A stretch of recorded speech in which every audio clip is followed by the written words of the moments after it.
السلام علیکم ورحمۃ اللہ وبرکاتہ۔ یہ دیکھیے کہ آج کا ہمارا سبق جو ہے وہ سورہ صاد ہے، 23واں سپارہ سورہ صاد، اور سورہ صاد کی آیت نمبر 45 اعوذ باللہ من الشیطان الرجیم، بسم اللہ الرحمن الرحیم۔ واذکر عبادنا، اور یاد کیجیے ہمارے بندوں کو، ابراہیم علیہ السلام و اسحاق و یعقوب، اسحاق کو اور یعقوب علیہ السلام کو، اولی الایدی، جو ہاتھوں والے تھے، والابصار، اور آنکھوں والے تھے۔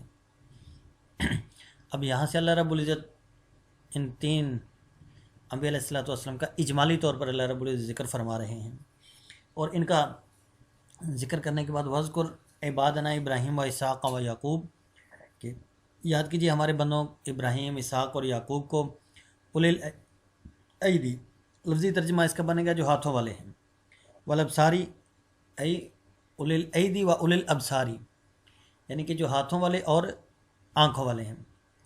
تو ظاہری طور پہ تو آنکھوں والے اور ہاتھوں والے ہی مراد ہیں، لیکن یہ آنکھوں والے سے مراد ان کی دینی بصیرت ہے، اور ہاتھوں والے سے مراد ان کی قوت ہے، طاقت ہے۔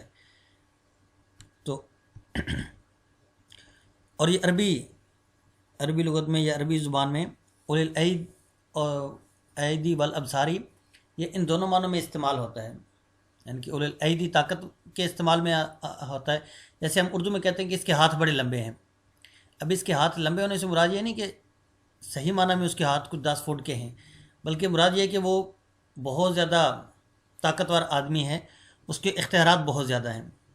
تو سیم یہی معاملہ ادھر بھی ہے، اولی الایدی والابصار سے مراد ان کے دونوں کے جو ہیں وہ طاقت والا ہونا اور بصیرت والا ہونا۔ انا اخلصناہم بخالصۃ ذکر الدار، بے شک ہم نے ان کو خاص اپنے آخرت کی یاد کے لیے منتخب کر دیا۔ انا اخلصناہم، بے شک ہم نے ان کو خالص کر دیا، بخالصۃ، صحیح معنوں میں خالص کرنا، ذکر الدار، آخرت کی یاد کے لیے، یعنی کہ ہم نے ان جو ہمارے یہ بندے ہیں انبیاء علیہ السلام ہیں، ان کو ہم نے خالصتاً اپنی آخرت کی یاد کے لیے، کہ دنیا کے ساتھ ان کی کوئی معاملات ہی نہیں، دنیا کے ساتھ بالکل ان کی بے رغبتی ہے۔ وَإِنَّهُمْ عِنْدَنَا لَمِنَ الْمُصْطَفِينَ الْأَخْيَارِ، اور یہ سب کے ساتھ بے شک ہمارے ہاں بڑے منتخب کردہ اور نیکوکار لوگ ہیں۔ انہم، بے شک یہ سارے، عندنا، ہمارے نزدیک، لامن المصطفین الاخیار، منتخب کردہ نیکوکار لوگ ہیں، یعنی کہ چنے ہوئے زبردست نیک لوگ ہیں۔ وذکر اسماعیل، اور یاد کیجیے حضرت اسماعیل علیہ السلام کو، والیسع، اور حضرت یسع علیہ السلام کو، وذوالکفل، اور ذوالکفل کو، کل من الاخیار، یہ سارے کے سارے ہمارے نیک بندوں میں سے تھے، کل من الاخیار۔ اب یہاں سے بھی اللہ رب العزت نے یہ آگے ایک مزید 3 انبیاء علیہ السلام کا ذکر کیا، جن میں سے ایک تو حضرت اسماعیل علیہ السلام، جیسے اوپر حضرت ابراہیم، اسحاق، یعقوب مشہور و معروف انبیاء تھے، اس لیے میں نے ان کے زیادہ ڈیٹیل بھی نہیں کی، جہاں ان کا انشاءاللہ تفصیلی واقعات یا معاملات آئیں گے وہاں پہ وہ بھی عرض کروں گا۔ اب نیچے اللہ رب نے وذکر اسماعیل، اور یاد کیجیے حضرت اسماعیل علیہ السلام۔ حضرت اسماعیل علیہ السلام مشہور و معروف ذبیح اللہ کے نام پہ اپنے آپ کو ذبح کے لیے پیش کرنے والے حضرت ابراہیم علیہ السلام کے صاحبزادے، اور حضور علیہ السلام بھی حضرت اسماعیل علیہ السلام ہی کی نسل میں سے ہیں۔ والیسع و ذوالکفل، اور یسع اور ذوالکفل، یہ جو دونوں نام ہیں، یہ اللہ رب العزت نے قرآن میں صرف 2 جگہ پہ ان کا ذکر آیا ہے۔ حضرت اسماعیل علیہ السلام کا تو بہت ساری جگہوں پہ ذکر آیا، اور احادیث میں بھی ان کا تفصیل سے واقعہ بھی ملتا ہے اور سارے معاملات بھی، لیکن یہ جو دوسرے 2 نام ہیں حضرت یسع اور حضرت ذوالکفل، ان کا ذکر صرف 2 جگہ پہ آیا ہے، اور ان کا بس صرف نام آئے ہیں، اس کے علاوہ ان کا کوئی مزید تذکرہ یا ان کی مزید ڈیٹیل جو ہے وہ قرآن حدیث میں بالکل بھی نہیں ہے، لہذا ان کے کوئی مزید تفصیلات یا ایسے معاملات زیادہ معلوم بھی نہیں ہیں۔ بعض علماء نے یہ کہا ہے کہ حضرت یوسف علیہ السلام کی نسل میں سے تھے،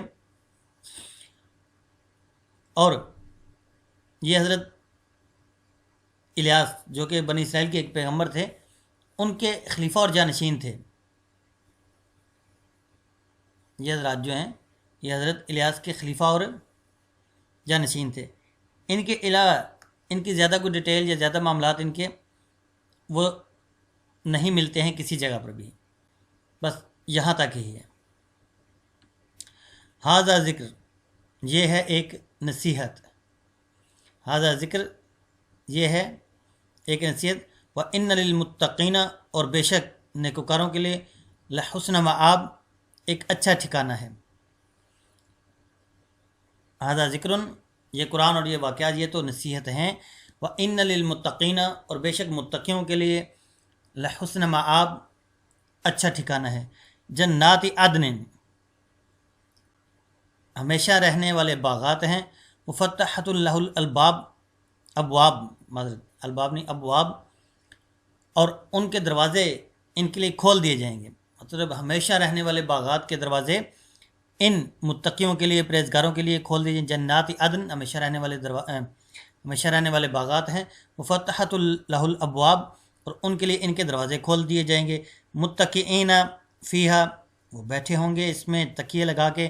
یدعون فیہا، وہ پکاریں گے اس میں، بفاکہۃ کثیرۃ، بہت زیادہ پھل فروٹ، و شراب، اور پینے کی چیزیں۔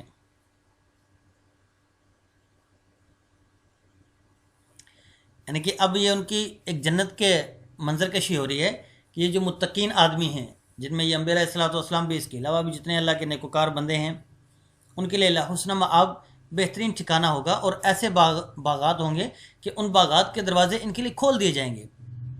باغات کے دروازے، باغات تو اگر دے دیے جائیں لیکن دروازے ہی نہیں کھلیں، اب ان باغات کو کیا کرنا ہے؟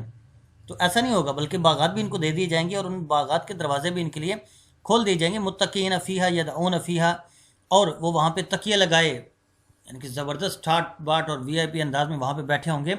یدعون فیہا فاکہۃ کثیرۃ و شراب، وہ کھانے پینے کی بہت کثرت سے چیزیں منگوائیں گے، وہ کھانے پینے کی بہت کثرت سے چیزیں منگوائیں گے، یعنی کہ جو جی چاہے گا، جب جہاں جی چاہے گا وہ کھانے پینے کی چیزیں منگواتے رہیں گے۔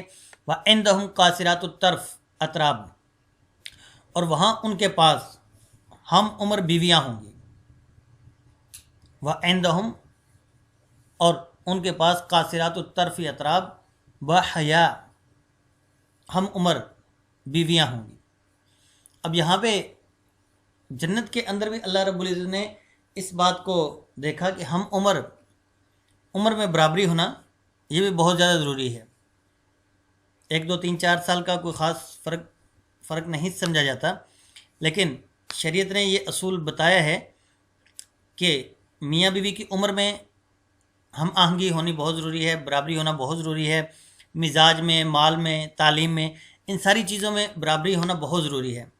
عمومی طور پہ ہمارے معاشرے میں طلاق کا ریشو بڑھتا جا رہا ہے، اس کی ایک بڑی وجہ جو ہے، اب یہاں پہ میں نے عرض کیا کہ جنت میں بھی اللہ رب العزت نے ہم عمر کہا ہے کہ ہم عمر بیویاں ہوں گی، تو ہمارے معاشرے میں طلاق کا، خلا کا ریشو بڑھتا جا رہا ہے۔ وجہ کیا ہے؟ عمومی طور پر یہ بات دیکھنے میں آئی ہے کہ جب رشتہ ہو رہا ہوتا ہے تو وہاں پہ کف کو نہیں دیکھا جاتا۔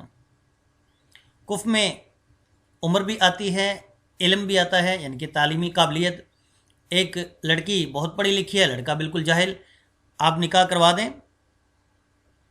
والدین تو کروا دیں گے، بسا اوقات والدین اپنے رشتہ داریوں کو نبھانے کے لیے، بھائی نہیں میرا بیٹا بے شک پڑھا ہوا ہے لیکن یہ میری بہن کی بیٹی ہے، میں نے اس کے ساتھ اپنے بیٹے کی شادی کرنی ہے، میں نے زبان کی ہوئی ہے، وہ اپنی زبان کے چکر میں اپنے بچوں کا مستقبل گوا بیٹھتے ہیں کہ میں نے زبان کی ہوئی ہے اور یہ میری بہن کی بیٹی ہے، میں نے بہن کی بیٹی ہر حال میں اپنے گھر لانی ہے۔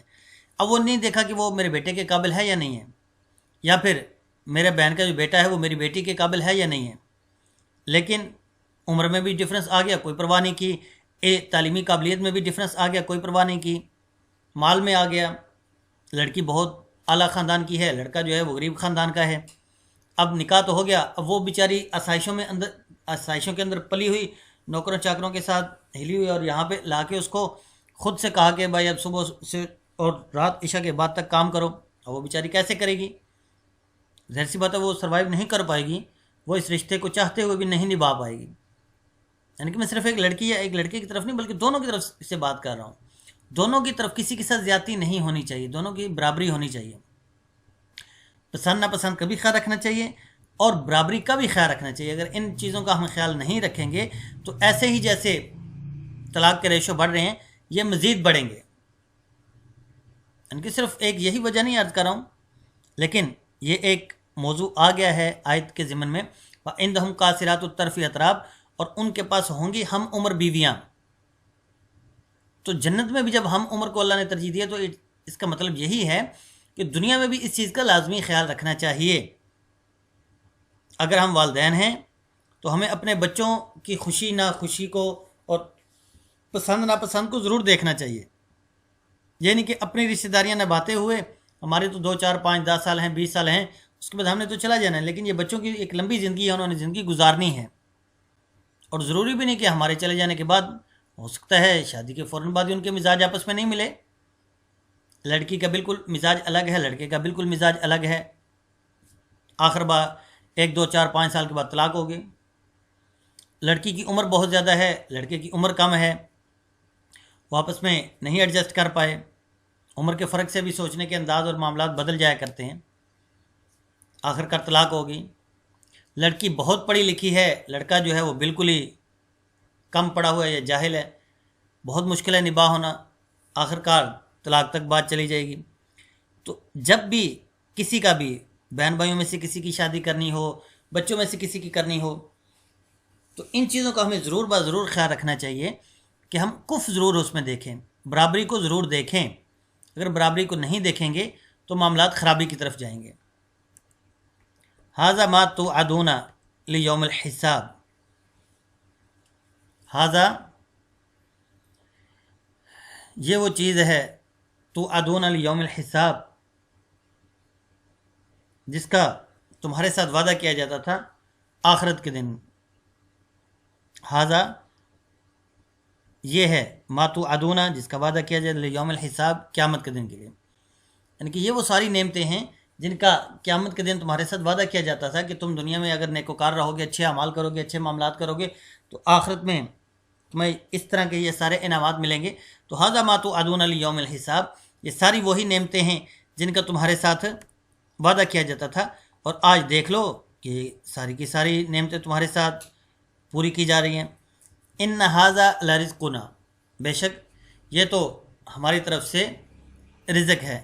ان ھذا لرزقنا ما لہ من نفاد، اور رزق بھی ایسا ما لہ من نفاد جس کو کبھی اختتام نہیں ہے، یعنی کہ جس کا کبھی خاتمہ نہیں ہوگا. ان ھذا لرزقنا، بے شک یہ ہمارا رزق ہے، ما لہ من نفاد جس کو کبھی بھی زوال نہیں ہے یا جس کو کبھی بھی اختتام نہیں ہے، جس کا خاتمہ نہیں ہے، ہمیشہ ہمیشہ کا رزق ہے. یعنی کہ دنیا میں تو آپ کے پاس لاکھوں کروڑوں اربوں خربوں روپے بھی کیوں نہ ہوں، آپ خرچ کرتے رہیں گے، آخر کار وہ ختم ہی ہو جائے گا. لیکن جنت میں ایسا معاملہ نہیں ہوگا. جنت میں آپ کی جنت کے اندر ایک درخت پہ پھل لگا ہوا، آپ نے وہ پھل توڑا اور کھایا، اور جیسے آپ نے توڑا اور توڑنے کے بعد دوبارہ وہاں پہ پھل لگ گیا. آپ کی جنت کے اندر ایک بکرا، ایک ہرن، ایک خرگوش، کوئی بھی آپ کے من پسند جانور ہے، آپ کی نظر اس پہ پڑی، دل میں خیال پیدا ہوا کہ یہ پورا دم پوخت، جس کو وہ زمین کے اندر چاولوں، اس کے پیٹ میں چاول بھر کے وہ سارا اس حالت میں میرے سامنے آ جائے، تو وہ اسی حالت میں سامنے آ جائے گا فوراً، آنن فانن، جیسے دل میں خیال آیا، جو ارادہ بنا، بس وہ فوراً پائے تکمیل کو پہنچ گیا. اور جیسے اس کو کھایا اور اس کی ہڈیاں پھینکی، وہ دوبارہ پورا جانور بن کے چلنا شروع ہو گیا. کہ کہیں جنتی کے ذہن میں اتنا سا بھی غم یا قلق یا افسوس نہ آئے کہ میری جنت سے ایک جانور کم ہو گیا. نہیں، ایسا معاملہ نہیں ہے. ان ھذا لرزقنا، یہ بے شک ہمارا رزق ہے، ما لہ من نفاد جس کو کبھی بھی زوال نہیں ہے، جس کو کبھی بھی خاتمہ نہیں ہے. تو یہاں تک تو یہ کچھ انبیاء علیہ الصلوۃ والسلام کا واقعات، اور کچھ آگے پھر جو نیکوکار لوگ ہیں ان کا اللہ رب العزت نے ذکر فرمایا. انشاءاللہ کل آگے جو اب گناہ گار لوگ ہیں، جو باغی لوگ ہیں، جو اللہ کے احکامات کو توڑنے والے ہیں، ان کا ذکر آئے گا. اللہ رب العزت چاہا تو کل انشاءاللہ اس کو ذکر کیا جائے گا. اللہ رب العزت سے دعا ہے کہ اللہ رب العزت کہنے سننے سے زیادہ ہمیں دین کا علم سیکھ کر اس پر عمل کرنے کی توفیق عطا فرمائے. انشاءاللہ پھر کل ملاقات ہوتی ہے، کل تک اپنی دعاؤں میں یاد رکھیے گا۔ السلام علیکم ورحمۃ اللہ وبرکاتہ۔